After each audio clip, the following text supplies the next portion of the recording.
चितवनको विषयमा जानकारी गराउँदैछौँ। जब प्रतिनिधि सभा निर्वाचनको चर्चा चल्यो त्यति बेला नै राष्ट्रिय स्वतन्त्र पार्टीले आफ्नो दबदबा देखाउँदै राष्ट्रिय राजनीतिमा आउने एउटा इच्छा व्यक्त गरेको थियो र राष्ट्रिय स्वतन्त्र पार्टीको अध्यक्ष रवि लामिछानेले चितवनलाई आफ्नो चुनावी आफ्नो भाग्य कोर्ने एउटा ठाउँ बनाएका थिए। त्यो ठाउँ देखेका थिए। यसभन्दा अगाडि विभिन्न कानुनी झमेलामा पर्दै गर्दाखेरि चितवनवासीको मायाले उनले आफ्नो कर्मथलो अब राजनीतिक यात्रा भन्ने चितवनलाई रोजेका थिए। त्यसको प्रभाव कस्तो होला भन्ने प्रश्न चिन्ह रहेको थियो र चितवनको क्षेत्र नम्बर 2 बाट चुनावी प्रतिस्पर्धामा उत्रिएका रवि लामिछानेको यसअघिसम्म मतगणना हुँदै गर्दा उनी तेस्रो स्थानमा थिए। अब तेस्रो स्थानमा हुँदै गर्दाखेरि अन्य देशैभर घण्टी चुनाव चिन्ह लिएर स्वतन्त्र पार्टीबाट चुनावी प्रतिस्पर्धामा आएकाले अग्रता कायम गर्दै गर्दा रवि लामिछानेको भविष्य के हो भन्ने एउटा प्रश्न चिन्ह पनि खडा गरिदिएको थियो। तर यस बीचमा केही सकारात्मक सन्देशहरू पनि राष्ट्रिय स्वतन्त्र पार्टीका अध्यक्षको लागि देखा परेको छ। सुरुवाती मत परिणाम आउँदै गर्दा यो गाउँतिरको हो, सहरी माहौलमा भने अलिकति बढी रवि लामिछानेको क्रेज छ।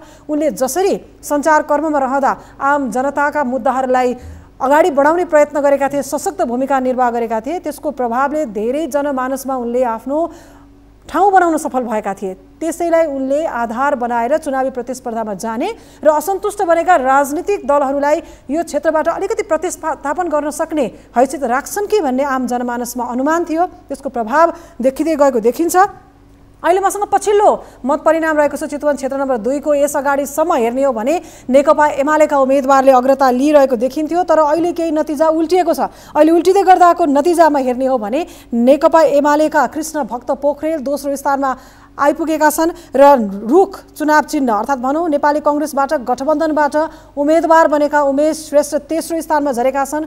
शिक्षा क्षेत्रमा लामो समय काम गरेका उनी शिक्षा क्षेत्रमा काम गरेका एक व्यवसायी थिए। शिक्षा क्षेत्रमा उनले धेरै लगानी पनि गरेका छन्। एक हिसाबले व्यावसायिक जीवन बाँचेका उमेश श्रेष्ठले चुनावी प्रक्रियामा पनि लगानी गरेका होलान्, त्यसको लाभ उनलाई मिल्ला भन्ने एउटा अनुमान गरेको थियो। तर त्यो परिदृश्य पनि उल्टेर अहिले उनी तेस्रो स्थानमा पुगेका छन् र तेस्रो स्थानमा रहेका रवि लामिछाने भने विशेष गरी क्षेत्र नम्बर 2 मा चुनावी नतिजाको क्रममा चितवन क्षेत्र नम्बर 2 मा अहिले यति बेला हामीले पछिल्लो मत परिणाम जानकारी पाएअनुसार रवि लामिछानेले मत परिणाम आफ्नो हातमा पार्न सफल भएका छन्। अहिले हेर्ने हो भने घण्टी चुनाव चिन्हबाट राष्ट्रिय स्वतन्त्रता पार्टीका अध्यक्ष रवि लामिछानेले 4007 मत प्राप्त गरेको जानकारी पाएका छौं। पछिल्लो समय उनी पछाडी थिए, तेस्रो स्थानमा थिए। अहिले उनको हातमा 4007 मत प्राप्त भएको छ। सूर्यबाट एमालेबाट चुनावी प्रतिस्पर्धामा रहेका कृष्ण भक्त पोखरेलको 3879 मत रहेको प्राप्त भएको छ भने हामीलाई जानकारी नेपाली कांग्रेस गठबन्धनका उम्मेदवार उमेश श्रेष्ठको हातमा भने अहिलेसम्म 3410 मत प्राप्त भएको पछिल्लो आँकडा केही उल्टिएको छ। राजी पक्कै पनि यति बेला धेरैको चासो र चर्चाको विषय परेको चितवन क्षेत्र नम्बर 2 को पछिल्लो अवस्था मतगणनाको परिणाम हामीलाई यहाँ आएको छ। अहिलेसम्म हेर्यो भने रवि लामिछाने 4007 मत लिएर अग्र स्थानमा पुगेका छन्। हिजोसम्म उनी कछुवाको गतिमा देखिन्थे र धेरैले रवि लामिछाने किन पछि परे भनेर धेरैले चर्चा गरिरहेका थिए। एकाएक अहिले उनले जम्प हानेका छन्। उनी रवि लामिछाने 4007 मत ल्याएर अग्र स्थानमा देखिएका थिए। त्यसैगरी कृष्ण भक्त पोखरेल 3879 मत लिएर दोस्रो स्थानमा पुगेका छन् भने कांग्रेसका उम्मेदवार उमेश श्रेष्ठ 3410 मत पाएका छन्।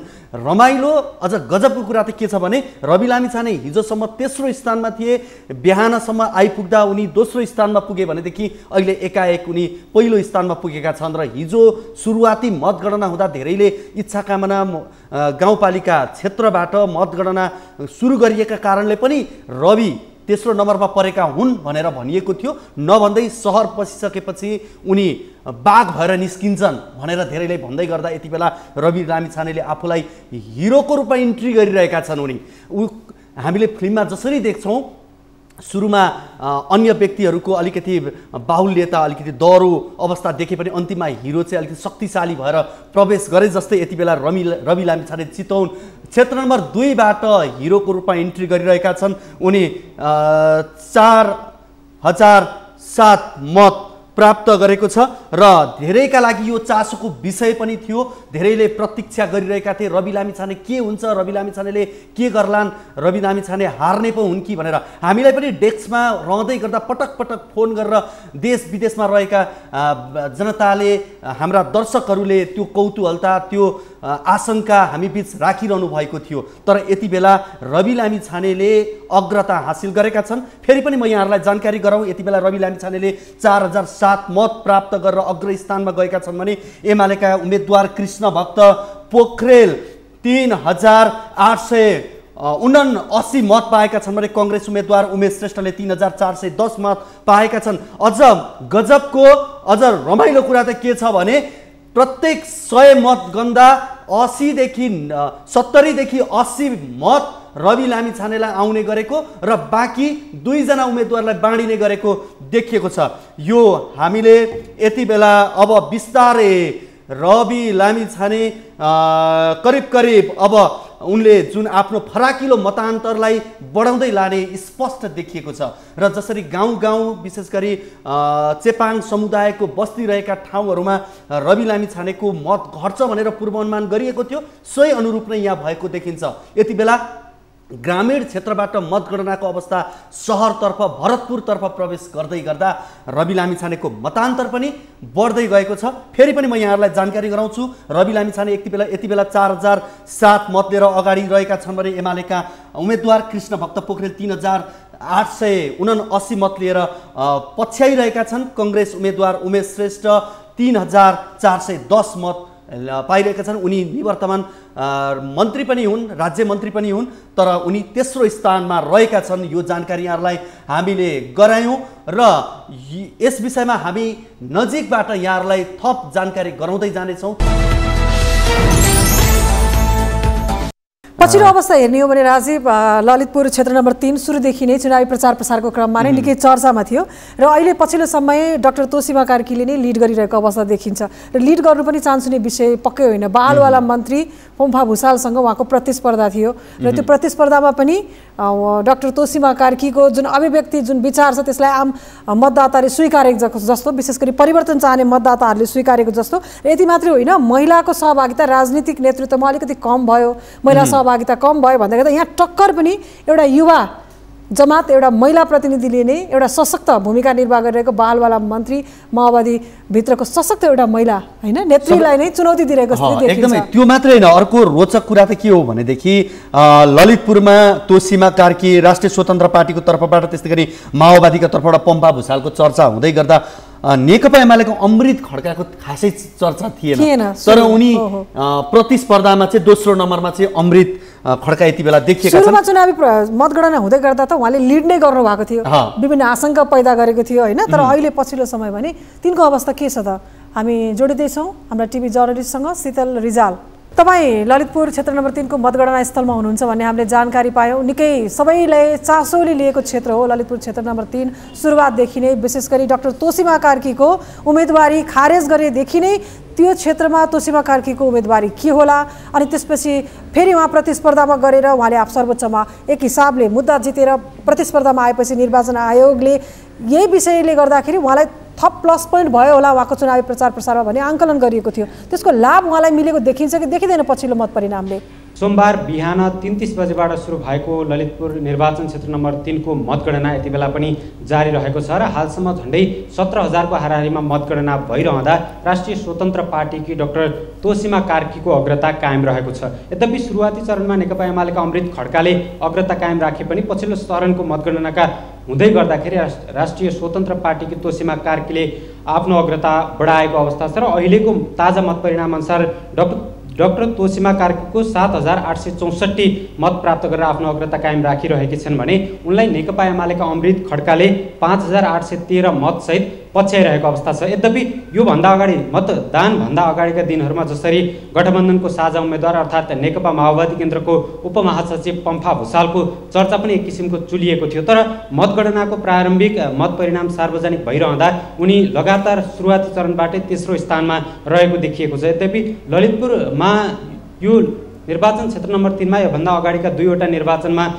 पम्फा भुसालले विजय हासिल गरिसकेको अवस्था थियो भने तेस्रो पटक ह्याट्रिक गर्ने तयारीमा रहेको पम्फा भुसाललाई यति बेला डाक्टर तोसीमा कार्कीको उम्मेदवारीले चुनौती दिएको छ भने ब्रेक लगाउने सम्भावना लगभग देखिएको छ भने अहिलेसम्म एमालेका अमृत खड्का त्यसै गरी राष्ट्रिय स्वतन्त्र पार्टीकी डाक्टर तोसीमा माफ गर्नुहोला डाक्टर तोसीमा कार्की बीचको मतान्तर 2000 भन्दा बढी मतान्तरले डाक्टर तोसीमा कार्कीको अग्रता कायम रहेको छ। शीतल, तपाईँलाई मैले यहाँ प्रश्न गर्न चाहेँ, यसअगाडि सरकारमा रहेका मन्त्रीहरू यदि उम्मेदवारको रूपमा चुनावमा उत्रिएका छन् भने प्रत्यक्ष रूपमा घर दैलोमा गएर अथवा प्रत्यक्ष रूपमा राज्य संयन्त्रको दुरुपयोग हुन सक्छ भन्ने आङ्कलनले पनि चुनावी प्रचार प्रसारमा जान नपाउने किसिमको थियो। यो पटकको निर्वाचनमा निर्वाचन आयोगले त्यसलाई केही सहज बनाइदिएको थियो। त्यो सहज बनाउँदै गर्दाखेरि सरकारी गाडी पनि प्रयोग नगरिकन बहालवाला मन्त्री भए पनि चुनावी प्रचार प्रसारमा हिँड्न पाउने त्यो अधिकारलाई सदुपयोग गरेको देखिन्थ्यो। त्यसको लाभ पम्फा भुसालले उठाउन नसकेको हो अथवा यद्यपि हामीले अहिले यही भन्न सक्ने अवस्था छैन? पक्कै पनि सुषमा, पछिल्लो समय विगतका निर्वाचनहरूमा जसरी लाभको पदमा बसेका व्यक्तिहरू या भनौँ सरकारमा बसेका व्यक्तिहरूले सरकारी सम्पत्तिको दुरुपयोग गरेर या सरकारी स्रोत साधनको दुरुपयोग गरेर चुनावी प्रचार प्रसारमा हिँडेको अवस्थालाई मध्यनजर गर्दै यसपटक निर्वाचन आयोगले त्यो विषयमा अलिक कडाइ गरेको थियो। पछिल्लो समय प्रधानमन्त्रीदेखि लिएर मन्त्रीहरू लगायतका सरकारी लाभको पदमा बसेका व्यक्तिहरूलाई सरकारी सम्पत्ति प्रयोग गरेर प्रचार प्रसारमा हिँड्न नपाइने र हिँड्नै परे पनि त्यो निर्वाचन आयोगको अनुमति लिएर मात्रै हिँड्न पाउने व्यवस्था गरेसँगै धेरै ठाउँहरूमा त्यस्ता घटनाहरू घटेको देखिएन र ललितपुर निर्वाचन क्षेत्र नम्बर 3 को चुनावी प्रतिस्पर्धामा रहेकी गठबन्धनको साझा उम्मेदवार अर्थात् नेकपा माओवादी केन्द्रको तर्फबाट उम्मेदवार रहेकी पम्फा भुसाल पनि यति बेला ऊर्जा मन्त्री छन्। उनको अवस्थालाई कुरा गर्ने हो भने पनि उनले त्यो गरेको या त्यसको मत परिणामले हालसम्म प्राप्त भएको प्रारम्भिक मत परिणामले पनि त्यो देखाउँदैन र यसपटक समग्र निर्वाचनको कुरा गर्ने हो भने निर्वाचन आयोगले आचार संहितामा अलिक कडाइ गरेका कारणले गर्दाखेरि पनि आचार संहिता उल्लङ्घनका घटनाहरू पनि त्यति तीव्र गतिमा देखिएनन्। यद्यपि धेरै ठाउँमा निर्वाचन आयोग स्पष्टीकरण सोध्ने कुराहरू त हामीले त्यो खबरहरू प्राप्त गरिरहेका थियौँ र ललितपुर निर्वाचन क्षेत्र नम्बर 3 मा पनि डाक्टर तोसीमा कार्कीलाई बारम्बार निर्वाचन आयोगले उम्मेदवारी खारेजीसम्मको अवस्थामा पुर्याउँदाखेरि सर्वोच्च अदालतले उम्मेदवारी कायम राखेको अवस्था थियो, जस कारणले गर्दा पनि ललितपुर निर्वाचन क्षेत्र नम्बर 3 सुरुवाती चरणबाटै अलिक बढी चर्चामा रहेको क्षेत्र पनि हो र त्यही चर्चाले गर्दा पनि होला सायद राष्ट्रिय स्वतन्त्र पार्टीकी डाक्टर तोसीमा कार्कीलाई अहिले आफ्नो प्रचारमा धेरै सपोर्ट गरिएको जस्तो देखिएको थियो र समग्र मत परिणामको आकलन गर्ने हो भने अब यो ललितपुर निर्वाचन क्षेत्र नम्बर 3 मा पनि राष्ट्रिय स्वतन्त्र पार्टीले आफ्नो जित निकाल्ने हो कि या राष्ट्रिय स्वतन्त्र पार्टी जितको बाटोतर्फ अग्रसर देखिएको हो कि भन्ने हामी आकलन गर्न सक्छौँ। विशेष गरी यो क्षेत्रमा हेर्ने हो भनेदेखि तोसीमा कार्की जो त्यही ठाउँमा जन्मेकी भन्दा पनि उनी हुर्केकी हुन्, पछि उनको कर्मथलो त्यही बन्यो। जस्तो पम्फा भुसालको कुरा गर्ने हो भने उनको पनि जन्मथलो त्यहाँ होइन, बाहिर नै हो। यो मिश्रित ठाउँ, अझ भनौँ नेवारी समुदायको अलिक बाक्लो उपस्थिति रहेको ठाउँ पनि हो। विगतमा जसरी पम्फा भुसालको सन्दर्भमा कुराकानी गर्दा त्यहाँको कला संस्कृतिका जगेर्नाका कुरामा हुन् या फास्ट ट्र्याकको कुरामा सिकाली मन्दिर लगायतका क्षेत्रहरूलाई त्यो जगेर्ना गर्ने कुरामा उनले जति बोल्नु पर्थ्यो, जति गरिदिनु पर्थ्यो त्यो गर्न सकेन भन्ने असन्तुष्टिका बाछिटाहरू त्यहाँ देखिन्थ्यो।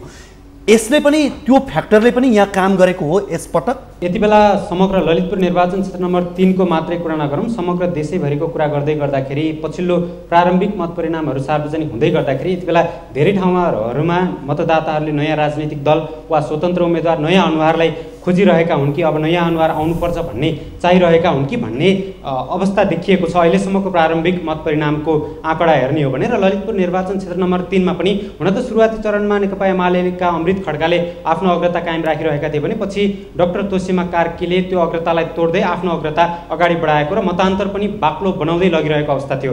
र यद्यपि योभन्दा अगाडिका दिनहरूमा ललितपुर निर्वाचन क्षेत्र नम्बर 3 मा दुईचोटि निर्वाचित भइसकेकी पम्फा भुसालले यसपटक पनि आफ्नो जित सुनिश्चित भएको दाबी पनि गरिरहेको अवस्था थियो। जुन मनोनयन दर्ताको दिनदेखि पछिल्लो मतदानको मौन अवधि सुरु हुनुभन्दा अगाडिका दिनसम्म त्यो दाबीहरू चलिरहेका थिए र आफ्नै सबै राजनीतिक दलहरूले यसपटक ललितपुर निर्वाचन क्षेत्र नम्बर 3 मा आफ्नो जित सुनिश्चित भएको दाबी गर्दै गर्दाखेरि यहाँका मतदाताहरूले पनि नयाँ अनुहार खोजिरहेको हो कि भन्ने अवस्था अहिलेसम्मको मत परिणामले देखाइरहेको छ। र योभन्दा अगाडिका दिनहरूमा गरेका या योभन्दा अगाडिका दिनहरूमा यस क्षेत्रबाट निर्वाचित भइसकेका व्यक्तिहरूले गरेका कामप्रति यस निर्वाचन क्षेत्रका जनता त्यति सन्तुष्ट देखिएका छैनन् या रहेनछन् भन्ने अवस्था अहिलेको प्रारम्भिक मत परिणामबाट हामी आकलन गर्न सक्छौँ। राजीव शीतल, जसरी अहिले डाक्टर तोसीमा कार्की पल्ला भारी बनिरहेकी छिन्, अब यो मतगणनाको अवस्था जसरी जुन तवरबाट जुन समय अवधिमा जति गणना भइरहेको छ यो अवस्थालाई हेर्ने भने अब मतगणनाको अन्तिम परिणाम आउन कति समय कुर्नु पर्ला? निर्वाचन आयोगले भनेअनुसार मतगणनाको कार्य अगाडि बढ्नुपर्ने थियो त्यो अनुसार मतगणना कार्य अगाडि बढेको अवस्था देखिँदैन। यद्यपि ललितपुर निर्वाचन क्षेत्र नम्बर 3 को मत परिणाम भोलि बेलुकीसम्म आउँछ कि भनेर हामी आकलन चाहिँ गर्न सक्छौँ। र समग्र ललितपुर जिल्लाको कुरा गर्ने हो भने ललितपुर क्षेत्र नम्बर 1 मा पनि यति बेला मतगणना चलिरहेको छ भने क्षेत्र नम्बर 2 मा हिजो राति झन्डै 10:30 बजेको समयमा मत परिणाम सार्वजनिक भइसकेको छ, जसमध्ये नेकपा एमालेका प्रेम महर्जनले आफ्नो विजय हासिल गरिसकेको अवस्था छ। राजीव, विशेष गरी ललितपुर समग्र ललितपुरको त कुरा गऱ्यौँ नै, त्योसँगै ललितपुर क्षेत्र नम्बर 3 को सन्दर्भमा सुषमा विशेष गरी ललितपुर 3 को सन्दर्भमा हेर्ने हो भने बारम्बार सत्ताको स्वाद पाइसकेकी भनौँ, अझ भनौँ पटक पटक संसद बनेकी, त्यही क्षेत्रबाट विजय भएकी पम्फा भुसालको पराजयलाई त्यहाँको कला संस्कृतिमाथि उनले जगेर्नामा जति काम गर्न सक्नु पर्थ्यो त्यो गर्न सकिनन् भन्ने उनलाई आरोप छ। अर्कोतर्फ हेर्ने भने फास्ट ट्र्याकको सन्दर्भमा पनि विशेष गरी सिकाली क्षेत्र जहाँ अलिकति नेवार समुदायले त्यसलाई आफ्नो कुल पूजा कुल देवताको रूपमा पनि त्यसलाई मान्ने गर्छन्, एउटा राम्रो पवित्र तीर्थस्थलको रूपमा पनि मान्ने गर्छन्, त्यस क्षेत्रमा पनि उनले कमजोर तरिकाले आफ्नो अडान राखेको भन्ने कुराका असन्तुष्टि पनि त्यहाँ देखिन्थ्यो। यी सबै कुरा सँगसँगै नेकपा माओवादी पछिल्लो समय पराजय जसरी भोगिरहेको छ, पम्फा भुसाल ऊर्जा मन्त्री भएको हिसाबले पनि ऊर्जामा जुन हिसाबले एकपछि अर्को नेपालले फड्को मारेको सफलता मारेको, कुनै समय लोड सेडिङमा बस्नुपर्ने, घन्टौँ लोड सेडिङमा बस्नुपर्ने आम नेपालीलाई अहिले लोड सेडिङ मुक्त भएको हिसाबले र नेपालमा मात्र नभएर भारत र बङ्गलादेशमा पनि नेपालले विद्युत निर्यात गर्ने सक्ने एउटा परिस्थिति बनेको छ। त्यसको क्रेडिट पनि थोर बहुत पम्फा भुसालले लिन खोजेको र सुरुमा पनि माओवादी केन्द्रले कुलमान घिसिङको तस्बिर राख्यो भन्ने हिसाबले चुनावी प्रचार प्रसारमा आफ्नो एजेन्डा प्रस्तुत गर्दाखेरि त्यसको लाभ हुन्छ भन्दै गर्दा त्यो कुराको अलिकति कतै छिटाहरू परेर प्रहार पनि भयो कि भन्ने किसिमको एउटा आङ्कलन पनि गरेको चाहिँ देखिन्छ राजीव, होइन?